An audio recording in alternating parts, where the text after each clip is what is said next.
Olá, tudo bem? Renata, tudo bem? Boa tarde. Boa tarde, viu? Deixa eu aumentar um pouquinho. É Renata e quem que eu falo com quem? A doutora?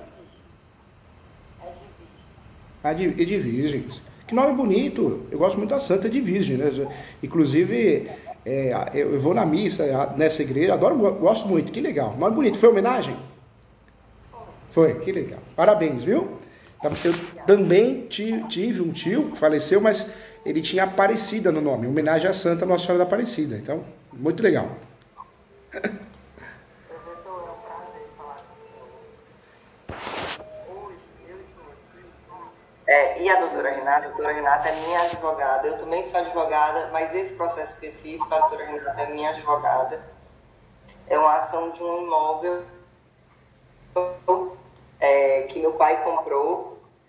É uma ação bem complicada de se explicar os fatos. Tá. Certo? Conta comigo, eu estava tá? até pensando aqui em como explicar. Vai dar certo. Renata, eu vou iniciar. Aí, se tu quiser intervir, tu intervém na hora que você quiser, tá certo? Porque realmente são fatos meio complicados, tá bom? Conta comigo, tá? Vocês ganharam mais que um professor, vocês ganharam um amigo aqui. Eu quero bem de vocês, contem comigo, tá bom? Obrigada.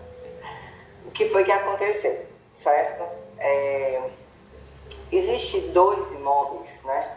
Existem dois imóveis que eles eram de uma senhora que faleceu em 76 e deixou um inventário, certo? Esses dois imóveis, nesse inventário, ela citou dois testamenteiros, que seriam, eu acho que cunhados dela, não é isso, Renato? Eu acho que eram cunhados, que é um Virgílio Cruz e a outra pessoa, Walter Cruz. Ela citou essas duas pessoas, o Virgílio Cruz na falta dele, o Walter para ser testamenteiro. Ela deixou bastante imóveis. Acho que ela deixou uns 10 imóveis, algo assim. E o que aconteceu? Ela não tinha nenhum herdeiro, né, legítimo. Então ela deixou, fez esse testamento.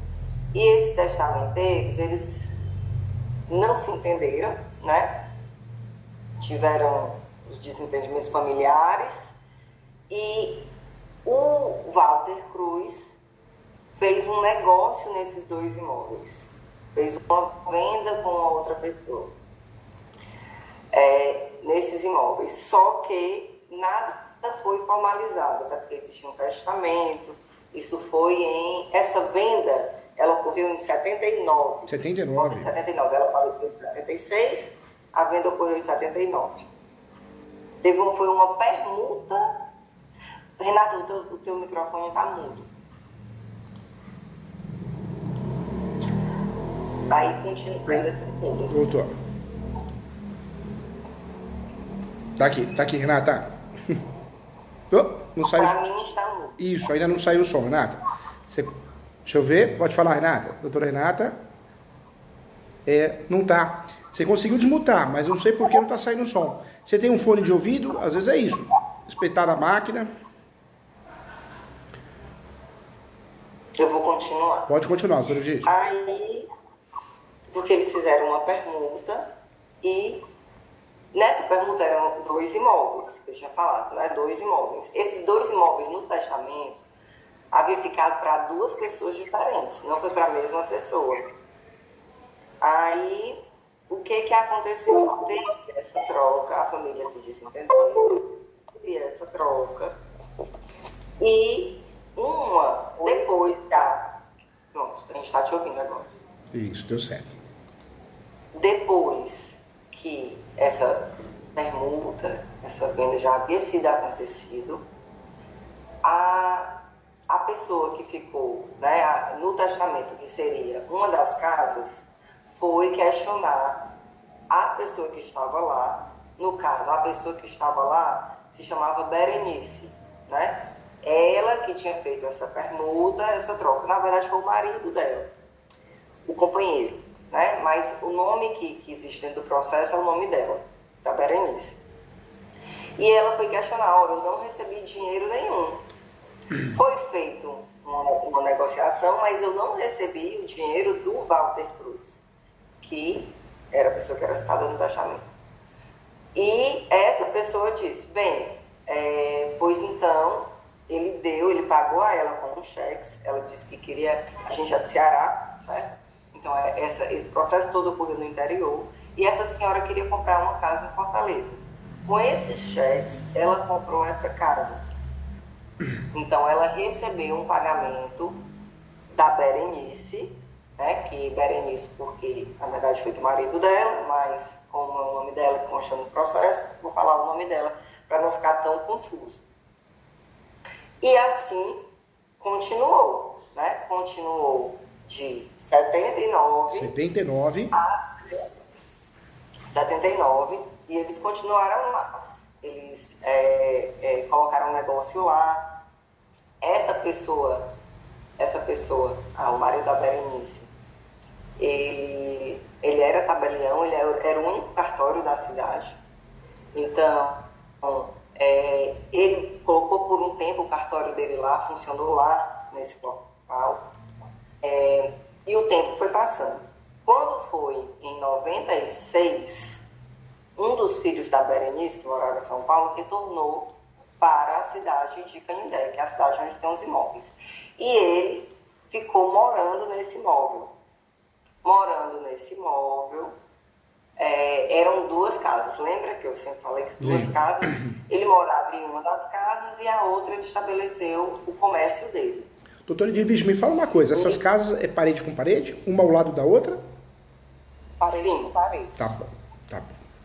Isso, ele voltou de São Paulo em 96.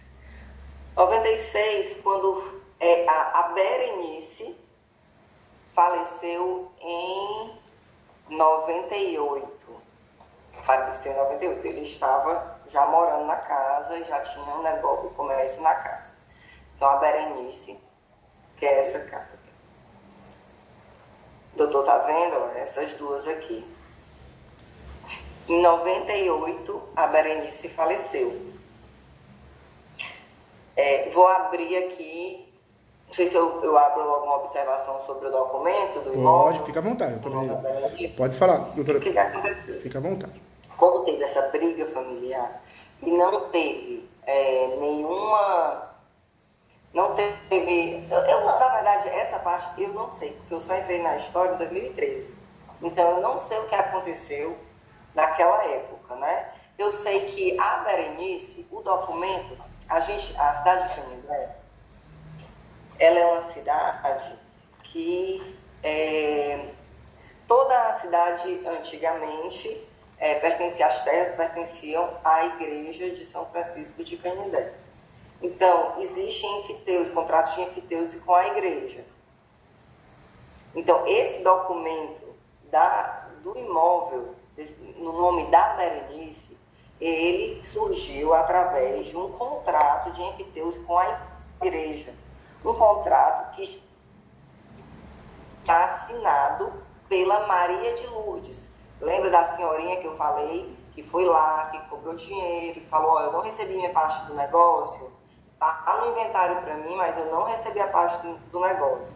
Aí a Berenice, no caso a Maria dela, né, pagou e ela assinou esse contrato. Esse contrato, eu acho que é testemunha na igreja, a gente tem esse contrato no processo.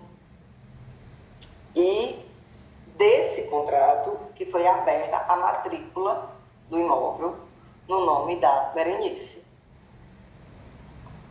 Tá. Mas detalhe, doutor, existia supostamente uma matrícula anterior. Isso. Perdão, doutora Renata? Tinha uma transcrição. Tinha uma transcrição, né? tá. Já existia uma transcrição anterior de 56. Tá. Que ela é citada no testamento. No testamento. Isso. Entendeu? Abriu-se uma nova matrícula. Doutora, me fala uma coisa, doutora Renata. Hoje, então um imóvel é do lado do outro, e a situação fática desse imóvel, quem tem a posse desses dois imóveis hoje? Nós. Entendi. Ele está alugado, é moradia? Ainda tem uma caminhada, né? Vamos continuar aqui a caminhada da história. Aí ela faleceu, o filho continuou na posse e propriedade do imóvel. O imóvel tinha um documento, né? Tem a matrícula no nome dela. E o documento esse documento que foi oriundo do contrato de enfiteuse, a numeração é Rua Tal, número 702, e Rua Tal, número 712. Tá. Só que lá tem 702/712. Não é isso, Renata? Sim. É assim. Aí,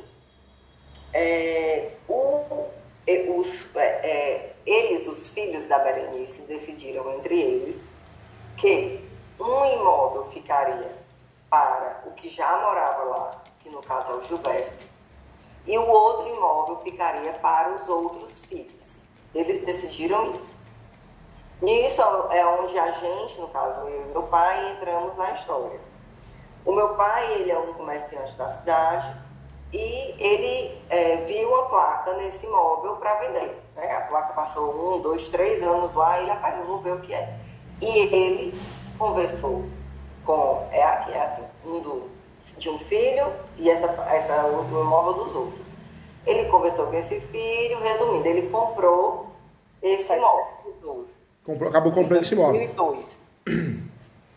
Ele comprou um dos imóveis, certo? Quando ele comprou esse imóvel,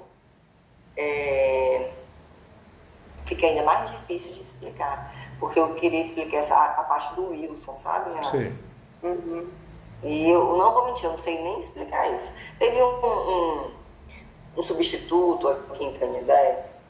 E fazia muita maracutaia, doutor. Mas muita, doutor. Eu sei. Muita. Eu imagino porque o escritório nosso aqui, doutora... Inclusive o tabelionário. Doutora Renata, doutora Edvige, nós advogamos hoje, o meu escritório advoga para 42 cartórios no Brasil, né? E o ano passado, 2 cartórios perderam porque a gente não está lá dentro do cartório, a gente não tem como evitar, a gente advoga só, né? Mas eles faziam coisas absurdas, assim, até escritura pública retroativa, gente. Sabe? É complicado, não, tem escritura aqui que as pessoas pagam, só tem o papel, não tem nada lá nos livros. É fogo, né? Chamada escritura fria, né? Difícil, viu? O país complicado nosso, né? Aí, esse cidadão que está nesse cartório, ele fez muita coisa errada. Inclusive, assim, não mostrar, uma das coisas assim, é não conduzir da forma correta como deveria ser conduzido. Por exemplo, se a Berenice faleceu, o que é que seria feito? O inventário dela, uma sessão dos direitos hereditários, alguma coisa assim. Só que não foi feito isso, né? Foram feitos erros em cima de erros. E esses erros sempre nos prejudicando.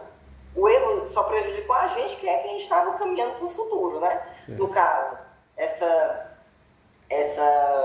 esse primeiro imóvel que foi vendido,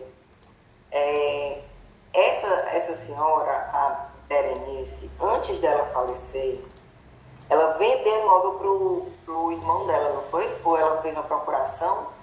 Hipoteticamente, o marido dela,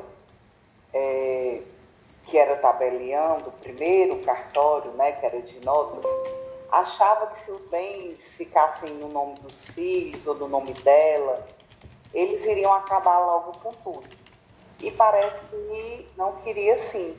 Aí simulou uma venda para um irmão dela, porque supostamente teria a garantia de que aquele bem não seria desfeito. Depreciado, né? Que os filhos não iriam se desfazer logo do patrimônio, né? E assim houve essa simulação de venda e colocaram lá, só que logo depois foi feito tipo passando para o nome dos meninos. Aí, mas assim, no documento não aparece o Wilson, né, Renata? Não aparece da Berenice pro Wilson. No documento de fato legal, né? No documento de registro, mas um papel frio tem. Da Berenice pro Wilson? Tem um papel frio. Mas vamos continuando aqui, né? Eu vou tentar explicar melhor, porque como eu disse, realmente são muitas coisinhas.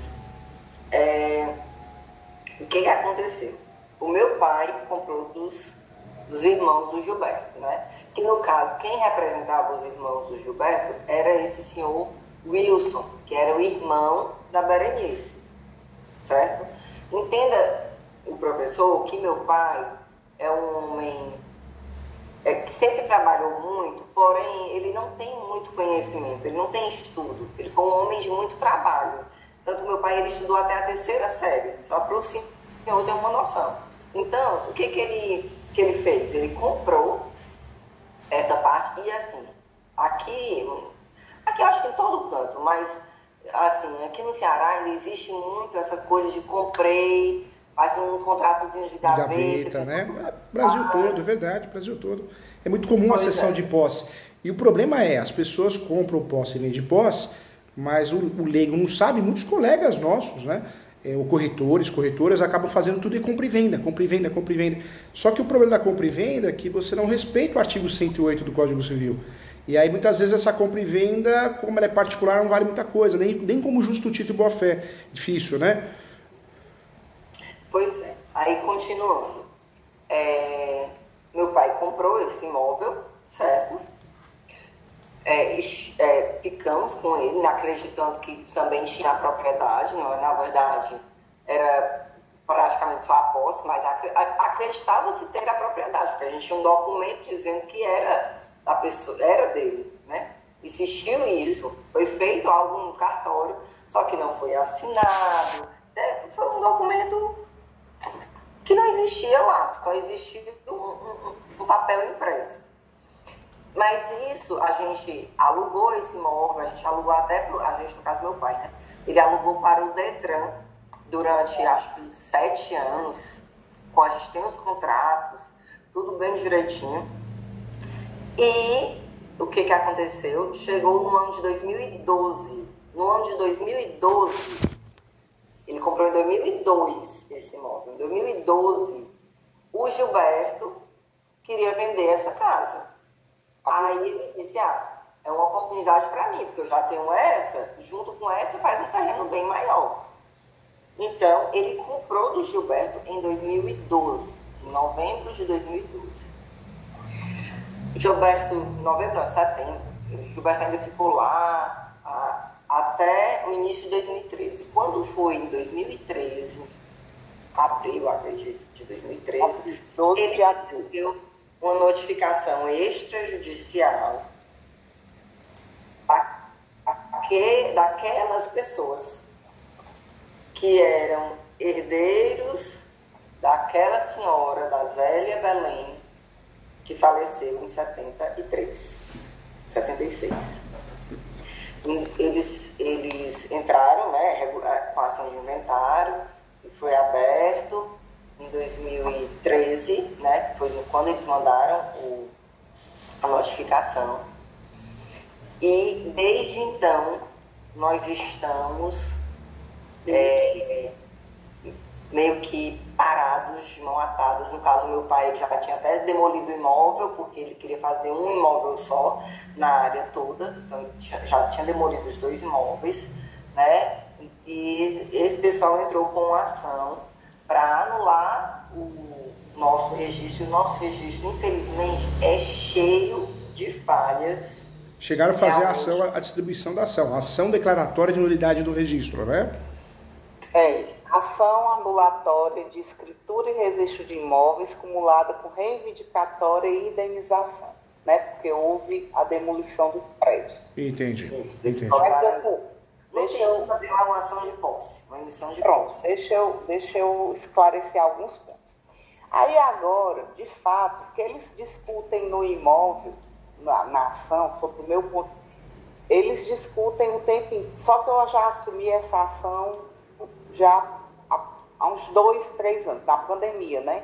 Então, assim, a parte de contestação já não fui eu que fiz, eu já peguei mas agora já em fase de produção de prova e tudo, a gente está tentando consertar, mas de fato, que eu alego muito é a questão da posse e tudo, e eles vão lá e batem, e não estão discutindo posse, estão discutindo propriedade, né?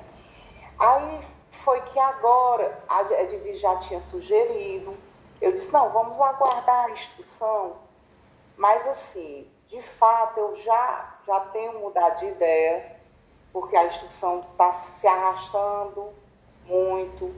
Eu já penso que talvez fosse interessante, de fato, uma ação de uso capião, porque a posse, no meu entendimento, ela foi mansa sem nenhuma oposição durante muitos anos, né?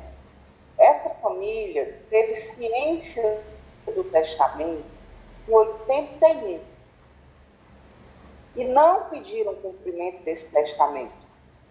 Vieram pedir agora em 2012, de maneira fática, certo? E a primeira notificação para desocupar o imóvel só se deu em 2013. Então, a posse sempre foi continuada de maneira mansa. Primeiro foi lá da mãe do seu Gilberto, que seu Gilberto, com a morte dela e os irmãos, sucederam a Era imediatamente. E logo em seguida, um imóvel foi logo vendido para o seu Raimundo, logo depois, para ele novamente, o vizinho. E até 2013, março de 2013, foi ocupada de maneira totalmente sem qualquer oposição. E não houve, inclusive, eles não podem alegar qualquer desconhecimento, porque o inventariante é vizinho de fundo. Nunca abriu por quê? Se tirou o primeiro traslado de testamento em 81, porque não queria brigar com o tabelião ou porque realmente fez um negócio com o tabelião e sabia que fez. E outra coisa, as pessoas que fizeram o negócio morreram. Faleceram, né, doutora? Entendeu? Então, assim, os outros estão usando de muita má fé no meu entendimento. E, doutoras, porque, assim, as doutoras estão em iminência de risco. Porque o fato não é só usar o uso capião para regularizar esse imóvel, mas o fato é usar a súmula 237 no Supremo. Porque hoje, qual o caminho que nós temos para definir esse imóvel? A posse. A posse, por ter uma situação fática, a gente consegue usufruir da súmula 237 do Supremo Tribunal Federal e conseguimos usufruir do quê? Do enunciado 492 da 5ª Jornada de Direito Civil.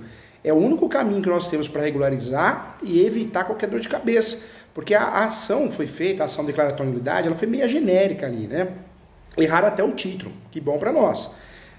Mas a gente não sabe, o judiciário também está muito ruim, né, doutoras? A gente não sabe, os juízes não são igual no passado. Tem muito juíza que não sabe o que está fazendo, julga errado, mas é o assessor que julga, então... Tem horas que a gente pede uma produção de prova, eles indeferem, não entendem. Então não dá para a gente confiar num julgamento decente, né? Por mais que a ação esteja errada e a fundamentação dela. Ainda mais que o processo se arrasta há tanto tempo que a juíza que vai pegar, a que muda de mar de juiz, a que fez a instrução já foi embora, entendeu? Não, e é um risco, porque regiões assim, o que acontece? Já aconteceu com o nosso escritório, inclusive. Pega um período de correção, de fiscalização no cartório, o que o juiz quer fazer, a juíza? Quer bater meta. Ele quer bater meta, cada um defende o seu, né? É fogo. E aí vocês correm o risco de um julgamento antecipado, já pensou? Numa dessa, dá uma nulidade e converte em indenização? E pior, né? Dá uma nulidade e converte em reintegração, ou seja, reivindicatória? E aí? Não, vocês precisam urgentemente, doutoras, fazer a distribuição de uma ação de uso capião, e eu oriento com muito carinho, muita propriedade, fazer o uso capião de 36 espécies, o quê? O uso capião do 1238 do Código Civil. Artigo 1238 né? É o extraordinário.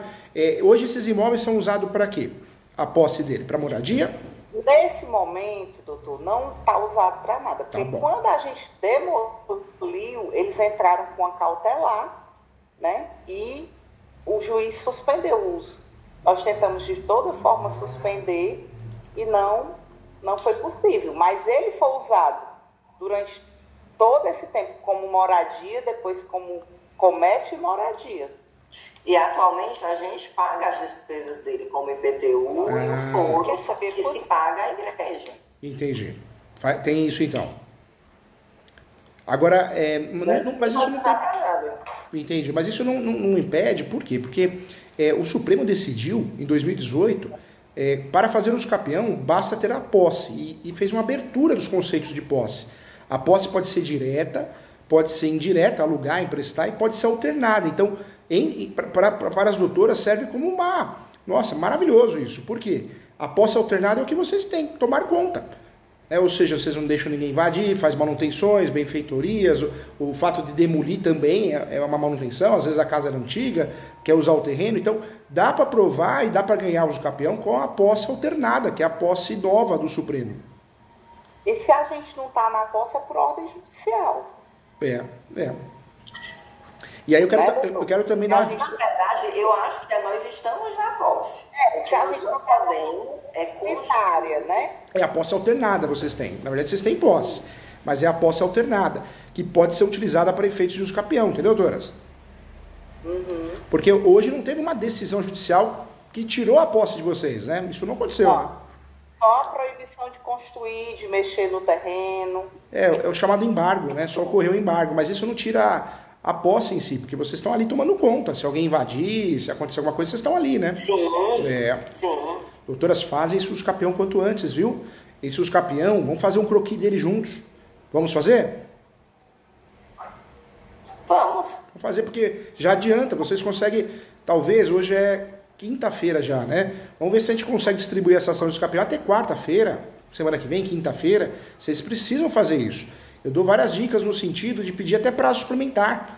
Pede prazo suplementar para juntada de novos documentos, porque o uso capião que a gente perde tempo muitas vezes são os documentos, né? Ir atrás dos documentos, separar, escanear, então pede prazo suplementar de 60 dias, mas as doutoras precisam fazer isso, porque a ação, já houve a citação da ação de nulidade, né? Já foi instruída, a ação é de 2014. Entendi. Na verdade, eles deram um tiro no pé. Por quê? O que tira a posse mansa pacífica são as ações possessórias, reintegração, manutenção e interdito proibitório, e as ações petitórias, a reivindicatória, a ação de missão na posse e a ação de resgate. Então, o outro lado deveria ter feito o quê? Feito uma ação reivindicatória pura, separada. Como não fez uma ação de nulidade e pediu em tutela dentro da ação acumulada, não gera efeito. A posse continua sendo, sim, mansa e pacífica. Uma hora do outro lado vai cair a ficha, talvez eles vão quebrar a cabeça, vão estudar e vão, opa, a gente fez besteira, vamos renunciar ao pedido de reivindicatório e vamos fazer por fora. Aí vai atrapalhar mais vocês. Então, o que a gente tem que fazer? Antes disso acontecer, de cair a ficha, se cair, nós vamos distribuir a ação de uso capião, entendeu? Uhum. Pois é, como eu estou vendo aqui, por exemplo, é isso onde eu estou querendo chegar. A ação que eles colocaram, por exemplo,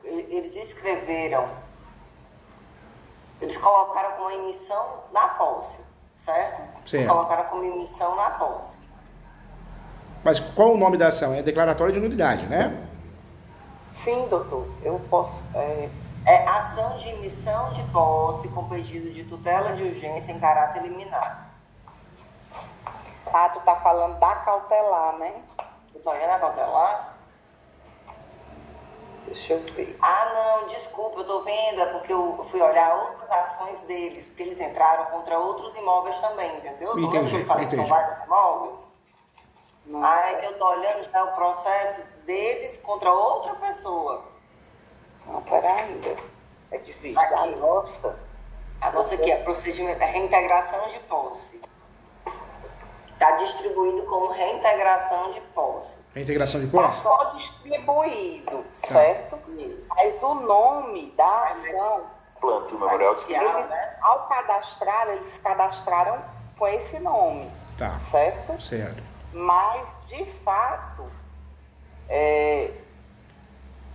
eles cadastraram porque o cadastro é genérico, mas isso não quer dizer nada. Sim, isso é genérico. Mas o nome da ação é anulatório, acumulado com reivindicatória e indenização por danos por danos materiais e pedido de tutela antecipada. Perfeito. Eles deram um tiro no pé, gente. Na verdade, o advogado, a advogada que fez, não é da área, né, ou não é estudioso que nem vocês, porque ele deu um tiro no pé, ele ou ela.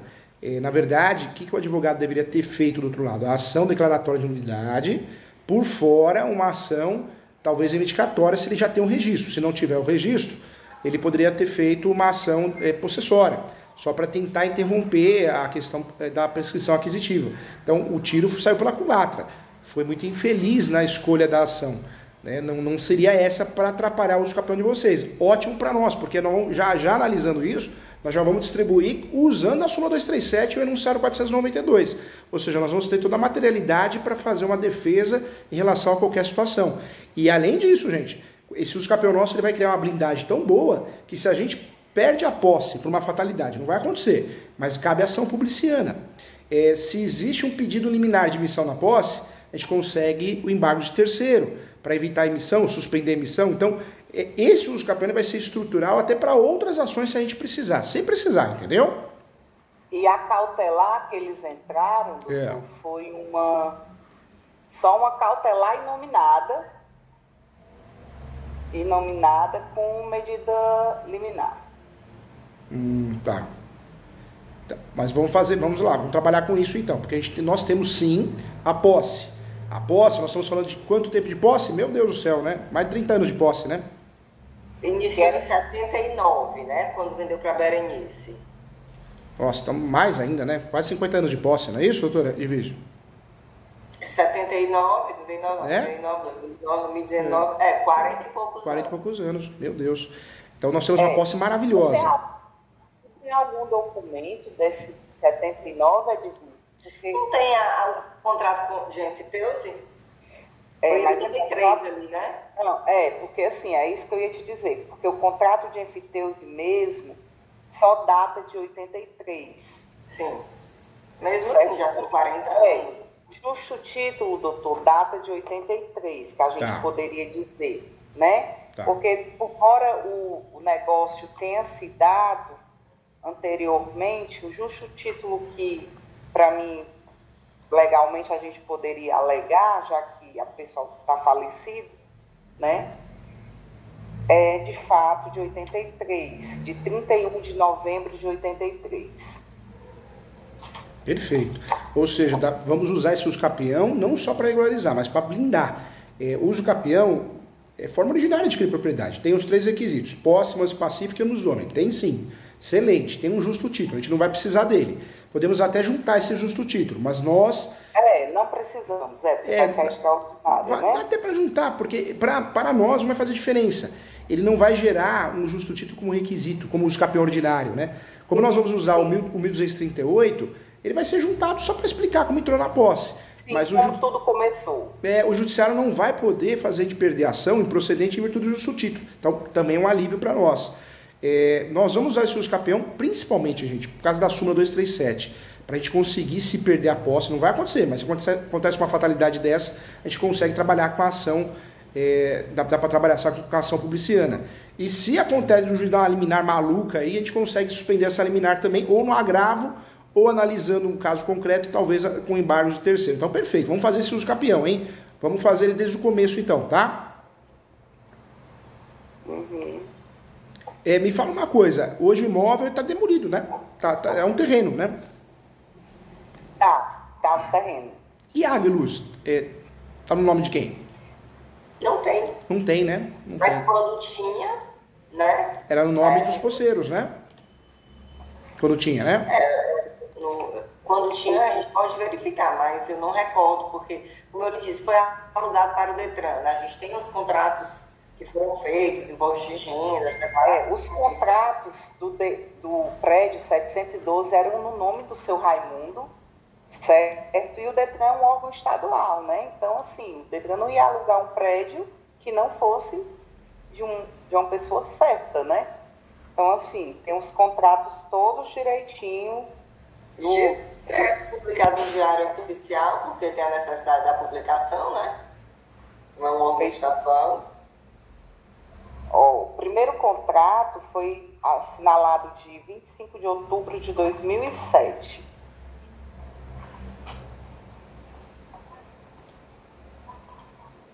Mas a água e a energia, doutor, lá não tem. Hoje é realmente só um terreno. Só um terreno. Hoje é só um terreno lá. Duas situações, tá, doutoras? É importante, viu? Nós vamos ter que pedir uma audiência de instrução e julgamento. Por quê? Para facilitar o nosso sucesso na demanda. Se o juiz ou a juíza entender que a prova documental nossa é fraca, pelo menos com a audiência de instrução e julgamento, dá para a gente levar testemunhas, dá para fazer depoimento pessoal das partes, né? Então isso ajudaria a gente ter sucesso na demanda. Então vamos trabalhar com uma audiência de instrução e julgamento. Não é comum ter audiência em uso capião de instrução e julgamento, não tem. De cada 100 casos de uso capião, 99 não tem. Mas esse caso tem que ter, nós temos que pedir o agendamento dela. Inclusive o pedido vai ser na preliminar. Nós vamos pedir sobre pena de cerceamento de defesa, porque se a gente perder essa ação e não for marcada, agendada essa audiência de instrução e julgamento, pelo menos nós criamos a tese do recurso de apelação, entendeu, doutoras? Uhum. E outro ponto importante, viu? Como os documentos em relação a tudo que aconteceu são poucos, talvez não temos muitos, o ideal é pedir para conhecidos, né, que não têm o mesmo sobrenome, se possível, assinar uma declaração. Eu, nome completo é RG-CPF, reconheço que ele tem a posse há mais de 30 anos, ele, ela, né, a família. Então também ajudaria muito se a gente conseguisse pelo menos 3, 4, 5 declarações. Reconhece firma. Esse modelinho eu até dito para as doutoras, para ajudar. Esse modelinho as doutoras mesmo vão fazer, uma folha só, bem simplesinho, mas ajuda com reconhecimento de firma da assinatura. E se tiver condições financeiras, uma outra forma de ajudar é uma ata notarial. Só que essa ata notarial tem que pegar um tabelião que tenha escreventes que gostam do que está fazendo, entende, né? Ou melhor, pelo menos explicar bem para ele ou para ela, o escrevente, que não é uma ata notarial de uso capião extrajudicial.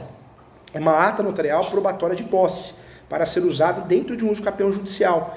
Porque se pegar um escrevente confuso, ele vai querer empurrar uma ata notarial para uso capião extrajudicial. E não é o caso, não é essa que nós vamos usar. Eu tenho um cartório, se o senhor fornecer mais ou menos um modelo, o escrevente lá faz para mim. Que legal, doutor Renato, que bom.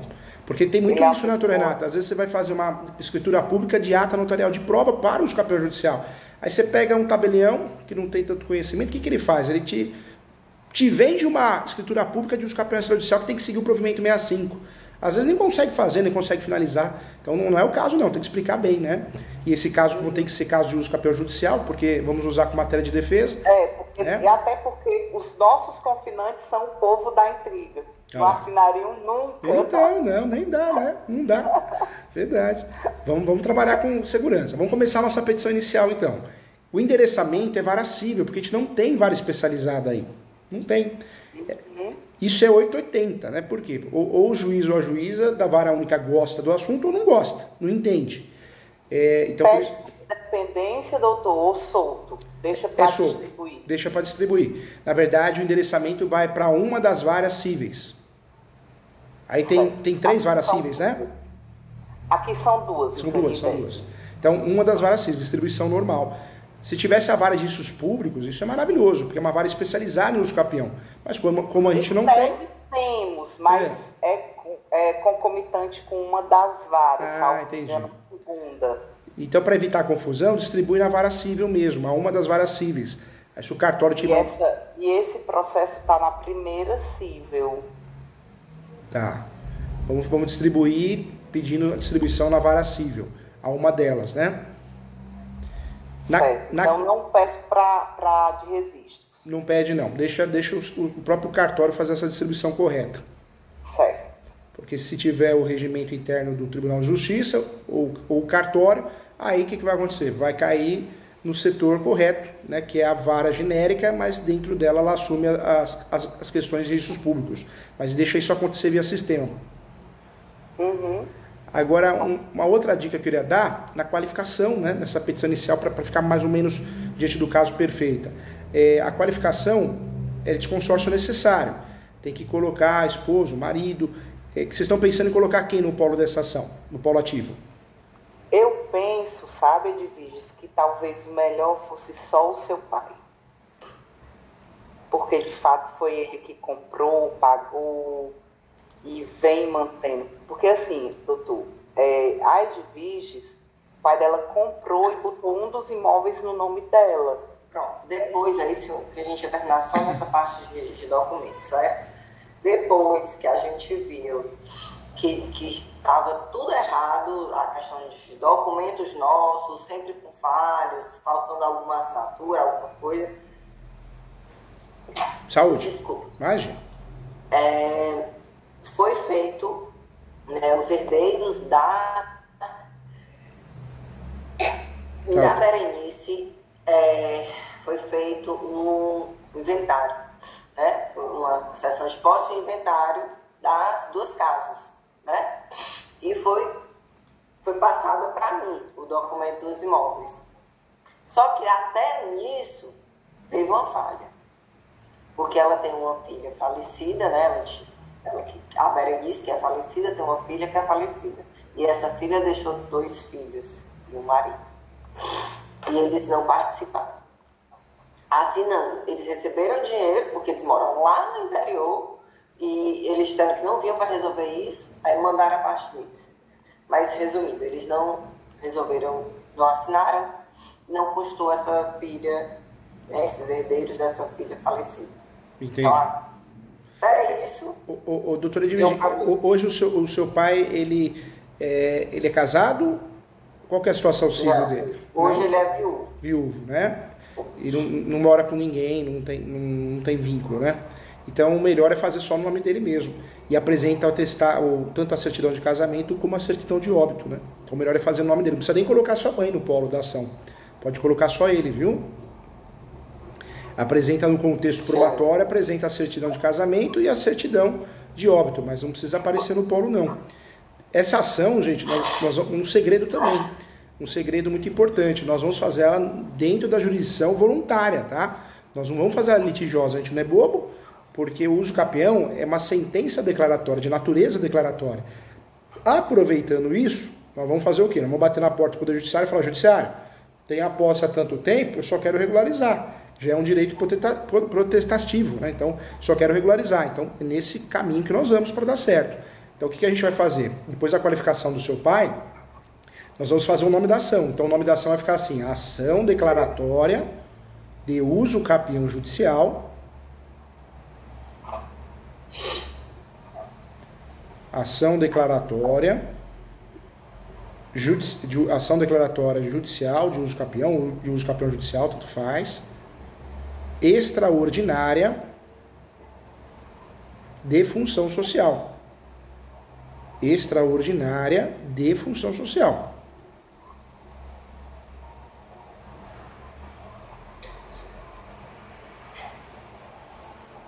Eu oriento as doutoras a colocarem até entre parênteses jurisdição voluntária.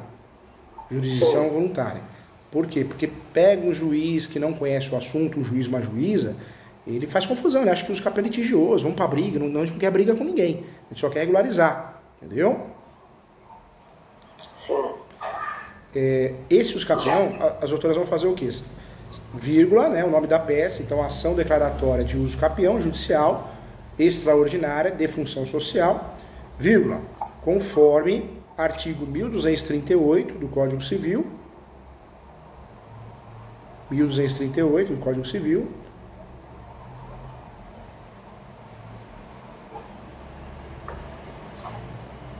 e enunciado 492. Enunciado 492.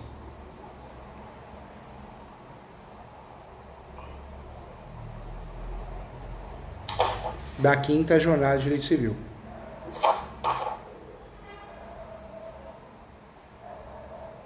Porque esse enunciado é o novo conceito de posse. A posse passou a ser um direito autônomo, sui generis em relação aos demais direitos, né?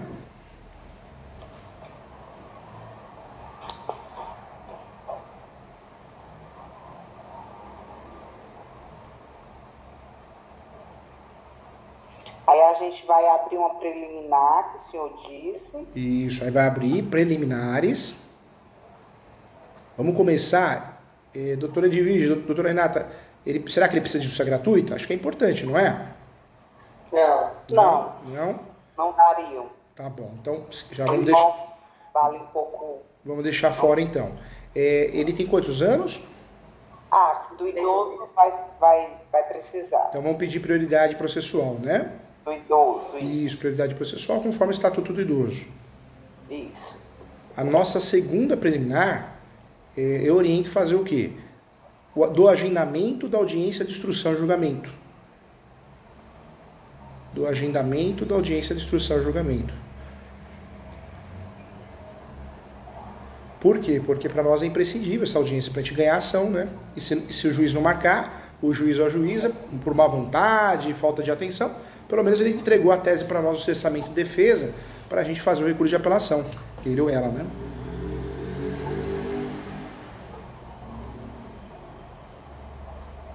Sob pena de cerceamento De defesa.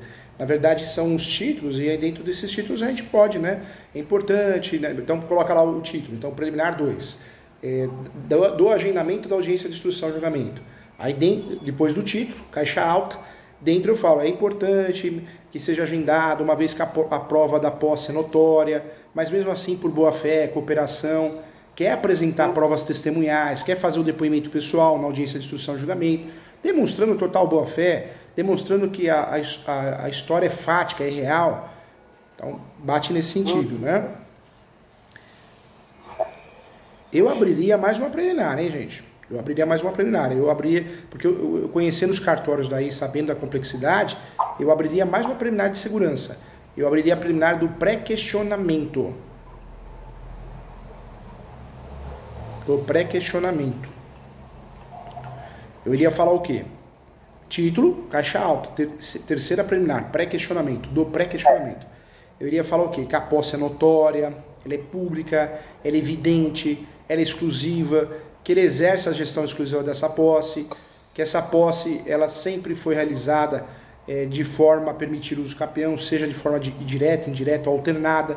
Então, veja, a gente mencionou a posse alternada, mas a gente deu uma abertura. Ó, sempre foi exercida a posse, direta, indireta ou alternada. Falamos da alternada, mas ao mesmo tempo a gente deixou aberto que tipo de posse. Porque a gente não precisa jogar, porque amanhã se alguém se habilitar no processo, a gente tem que dificultar a defesa também de quem possa se habilitar. E aí eu falaria o que nessa preliminar, né? Nessa terceira, que é do pré-questionamento? Eu falaria que a posse é notória há mais de 30 anos, portanto, uma decisão contrária ao pedido declaratório seria uma afronta ao princípio da função social da propriedade. E também uma afronta à lei federal, ou seja, fica pré-questionado desde já na exordial para efeitos de recurso especial e extraordinário. O que as doutoras vão fazer, na verdade? Já vão pré-questionar para dar uma carteirada, no bom sentido, com educação, né?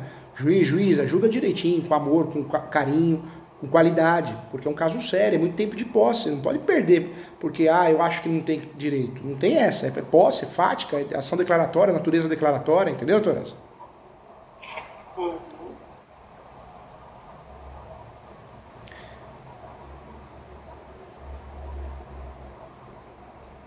Agora sim, eu iria para os fatos.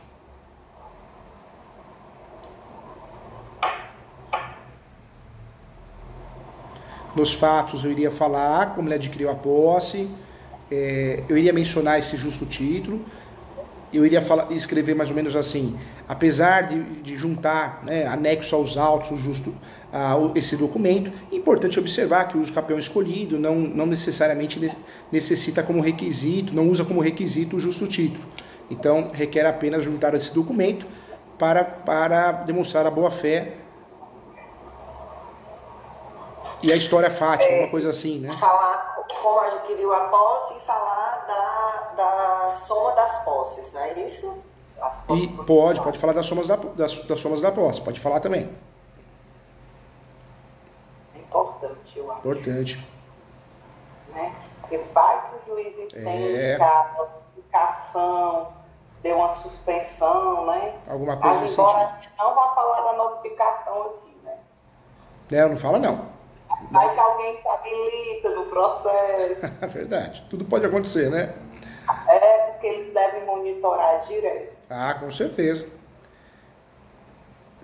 Nesses fatos, né? Também fala da posse pacífica, animus domi, que cumpre todos os requisitos, que cumpre a função social da propriedade, inclusive esse imóvel ficou alugado para o Detran. Aí eu aproveitaria para falar: o Estado reconheceu o autor como dono, né? É verdade, porque se o Detran alugou, o Estado, né, reconheceu como proprietário. Outra coisa, esse contrato de locação trabalha muito bem ele, no sentido de ser a prova do animus domini, né? Porque se o Detran pagou o aluguel, é sinal que ele se sente dono e o Detran também entendeu que ele é dono, né? Senão ele não receberia aluguel, né? Sim. Aí eu iria para o direito, os fundamentos, né?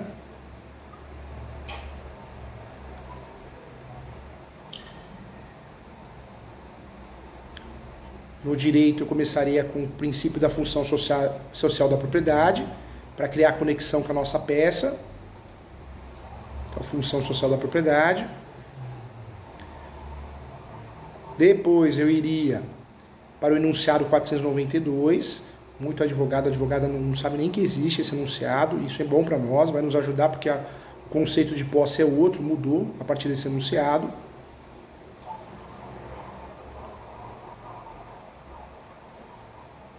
Então, primeiro, o princípio da função social da propriedade. Segundo, segunda tese, dentro dos fundamentos do direito, enunciado 492 da Quinta Jornada de Direito Civil. Depois eu iria para o artigo 1238 do Código Civil, que é o uso capião escolhido, de 36 espécies.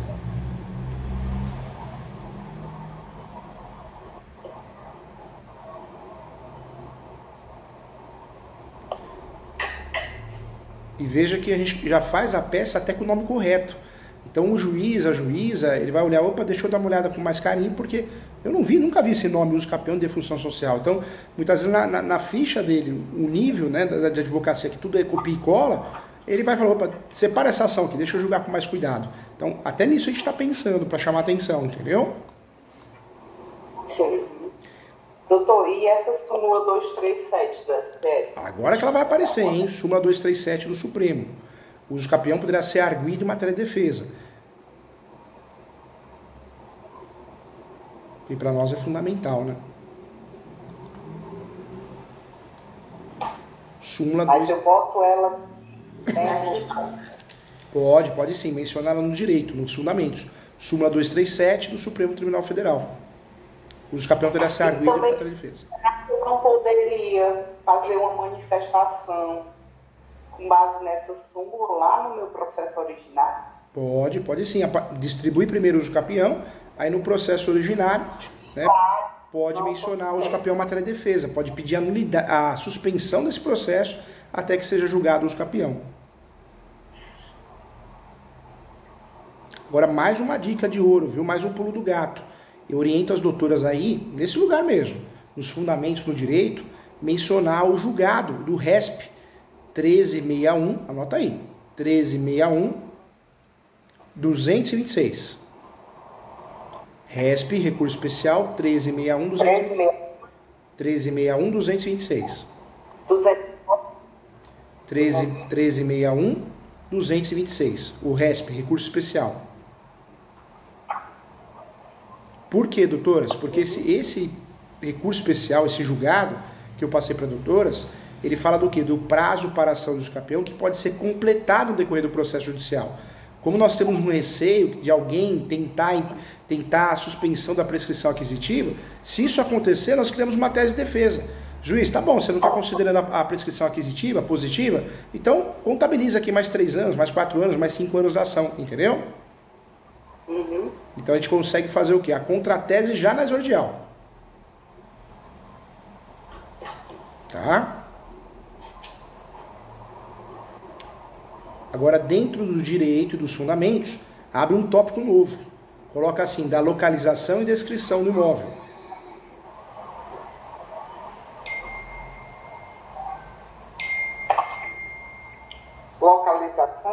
Localização e descrição do imóvel.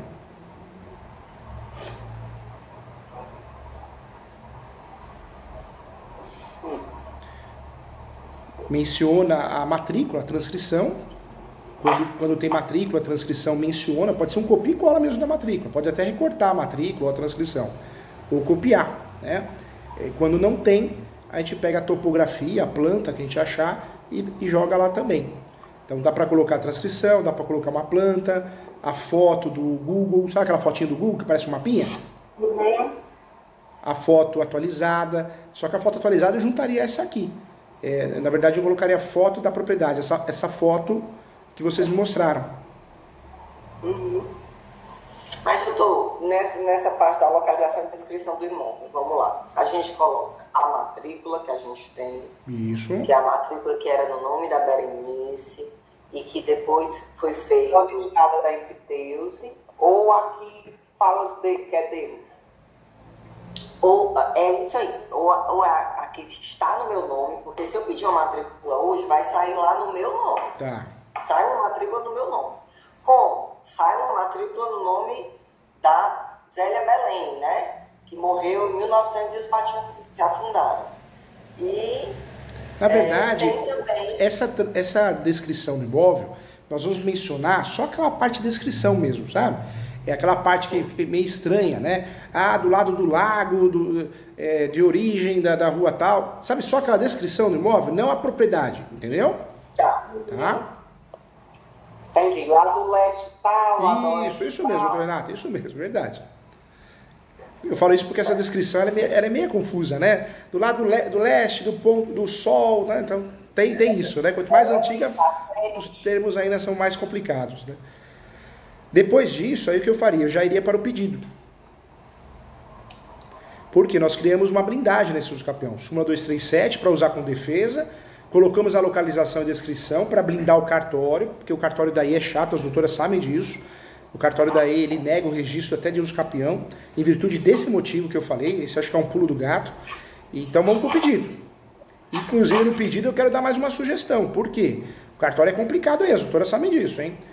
Então é importante fazer o feijão com arroz. O que é isso? A receita do bolo. Então no pedido, vamos explicar o que tem que fazer. Requer a procedência da ação para que seja expedido o mandado judicial e enviado ao cartório de registro de imóveis, juntamente com os autos,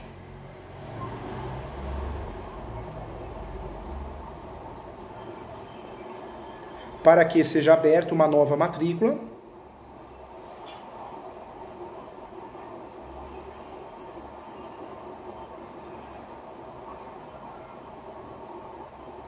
ou averbação da sentença com efeitos originários. Eu acho, minha opinião, que deveria ser aberta uma nova e cancelada todas as outras. Mas a gente tem que fazer isso, sabe, Renata? Só pra gente não... Porque o cartório, eu falo isso com base aqui na advocacia que eu faço para os cartórios. Se a doutora pede abertura na matrícula, pega um cartorário chato, ele ou ela, não vou abrir não. Eu posso aplicar o princípio da conservação da matrícula? Não vou não. Então, o que a doutora faz? Eu quero abertura da matrícula, ou averbação. Mas como você está pedindo a abertura da matrícula, normalmente eles abrem, entendeu? Uhum. Que é maravilhoso, porque a matrícula não fica suja, né? Só que tem cartório que é terrível. Eles aplicam o princípio da conservação da matrícula e fica a matrícula suja, né? É porque justamente está tendo esse conflito por conta lá da...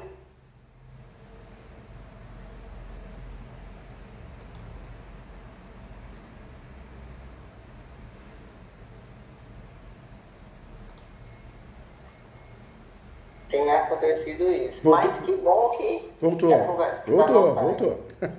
Doutor, deixa eu fazer. Se for pedir o certidão, saia da Zélia Belém e saia dela. Pede a que menos cai em contradição, né? Pede. Agora, o que é importante? Veja que nós fizemos um caminho, né?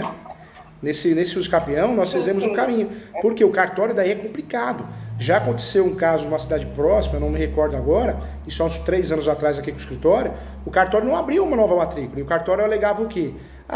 Como a gente vai abrir uma matrícula se a gente não recebeu os autos? Então o que a gente faz para o juiz aí? Juiz, esse é o caminho para dar tudo certo, entendeu, doutora? Uhum. Agora a próxima dica é pedir o quê? A citação dos confrontantes, lado direito, lado esquerdo de fundos, confrontantes tabulares, não os posseiros, possuidores, né, inquilinos. Requer a citação dos confrontantes tabulares, localizados pelo cartório, o qual deverá apresentar o relatório. Porque tem muita advogada que fica se matando para achar os confrontantes. Aí distribui a ação do usucapião. Aí o judiciário é normal, isso tem que acontecer. O processo do usucapião vai parar para o cartório vai fazer esse levantamento, ele vai confirmar se os confrontantes tabulares são os mesmos que você pediu na peça, e normalmente a gente errou tudo. Então, o que as doutoras podem fazer? Pode até apresentar os confrontantes na peça, mas não existe a necessidade. pode pedir a citação dos confrontantes que serão levantados pelo cartório de imóveis, que é melhor ainda, porque não tem como errar, não vai precisar emendar inicial, entendeu? Pede a citação do último proprietário que consta na matrícula, que aí, ó, doutora.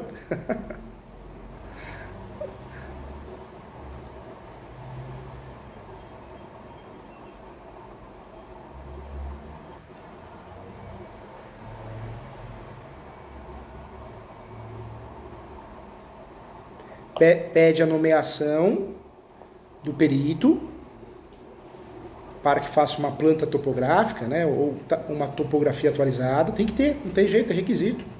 Por mais que a gente junte uma nova, né? Mas tem necessidade de fazer esse pedido, a nomeação do perito? Porque normalmente... Tem, sabe por quê, doutora? Porque é claro que pelo princípio da cooperação, o juiz ou a juíza, ele vai pedir perito, ele é obrigado a pedir.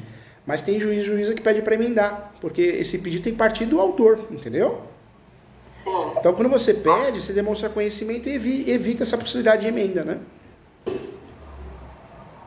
Agora... Porque a gente não vai pedir prazo para juntar os outros documentos? Vai. Aí pede aí também. Só que antes disso, nós vamos pedir o quê? A manifestação da União, Estado e Município.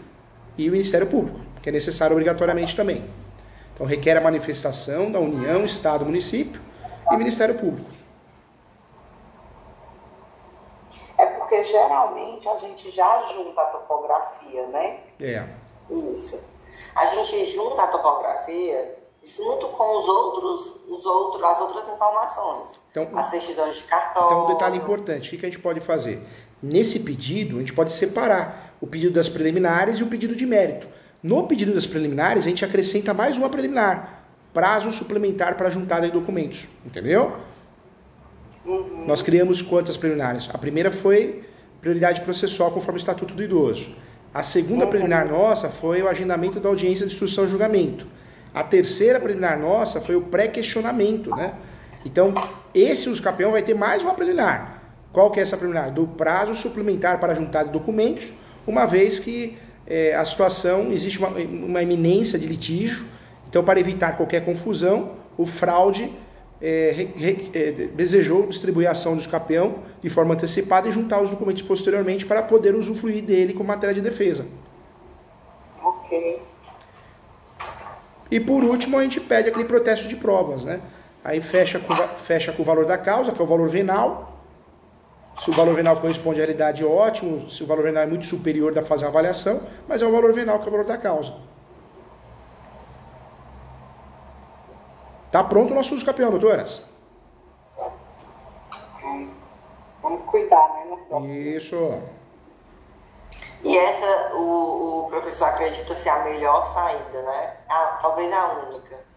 É a única saída que não é uma aventura jurídica. É a única saída menos onerosa e é a única saída que vocês conseguem estruturar muito bem uma defesa, uma contestação e outras ações, entre elas a publiciana e também o embargo de terceiros se for necessário, viu, doutoras? Sim. Vocês têm o meu livro Direito Imobiliário de AZ? Não. Tá. O livro Direito Imobiliário de AZ, por que eu estou falando dele? Porque tem muita jurisprudência atualizada. Ou até uma peça, modelo de peça, né? A gente já fez a peça, então não precisa do modelo, mas tem muita jurisprudência. É o livro Direito Imobiliário de AZ da editora Mizuno. Então também está à disposição. E tem o livro Os Capiões, é o vermelhinho, vocês têm? Eu não tenho. Não, esse livro, Os Capiões, é o mais vendido no Brasil. Eu até me inscrevi numa pós de imobiliário, mas eu vou começar agora, eu vou começar até a comprar esse. Ah, legal. Parabéns pela pós. A realidade Renata? Não, é do Legale. Ah, tá. Dá uma olhadinha na pós do ESO, viu? Sabe por quê? O valor da pós do ESO, acho que é o mesmo valor, né, dessa instituição. Você não conhece? É uma escola que está crescendo muito a faculdade. Dá uma olhadinha de você fazer essa pós que você falou. É www. Porque eu acompanho o professor pelo YouTube. Ah, entendi. Por isso que eu marquei, porque eu acompanho o professor pelo YouTube. Entendi. Entendeu? Dá uma olhadinha, doutora Renata. É www.portaleso.com.br. Portal ESU. ESU. Portal ESU. O que é esse ESU? A Escola Superior Universitária. Por isso, Portal ESU. Escola Superior Universitária. Portal ESU. A minha pós, que eu sou o coordenador e professor titular, ela custa acho que 958. Então é uma pós maravilhosa. Ela é online, é muita aula prática, focada na prática, só que tem plantão de dúvida uma vez por mês. Então uma vez por mês nós vamos nos ver para tratar de casos práticos online na plataforma. Então é maravilhosa. É uma baita de uma pós. Aí quando é que começa? Já, como Como é online, fecha uma turma, abre outra. Fecha uma turma, abre outra. Então, já provavelmente já está aberta lá. Vou até pensar. Porque agora eu vou viajar para a Europa, quando voltar. Ô, coisa boa. Vai passear, hein? Tem que passear, verdade. Mas faz a minha pós, você vai gostar. Vou passar 20 dias. Faz. Antes disso eu faço essa festa. Que gostoso. Vem fazer minha pós. E eu convido também a doutora Edvirgem. A pós é muito legal, muito prática. Os outros professores são maravilhosos. Para vocês terem ideia, os mesmos professores que dão aula comigo na FGV, na PUC, estão lá comigo. E quem está nessa pós é porque advoga de verdade, não é de mentirinha não. Porque a gente sabe que na graduação 95% dos professores não advogam, né? Só tem OAB, portador de OAB. Aí é diferente, né? A prática é muito importante. Prática é tão diferente da teoria, né? Sim, com certeza. Pronto, a peça está pronta, a tese está pronta, agora depende de vocês distribuir, hein? Se quiserem conversar comigo, né? Professor, eu fiz a peça, vamos marcar uma mentoria para corrigir a peça. Não precisa, mas se vocês quiserem, eu faço esse serviço também, tá? Eu ajudo vocês, tá bom? Muito obrigada, viu, professor? Prazer. Prazer todo meu, leiam meus livros e façam a minha pós no ESO. E os cursos gratuitos, que é mais importante, porque não paga nada, tá bom? Obrigada. Fiquem com Deus. Obrigada, boa noite. Tchau, tchau, tchau. Fiquem com Deus. Tchau, tchau.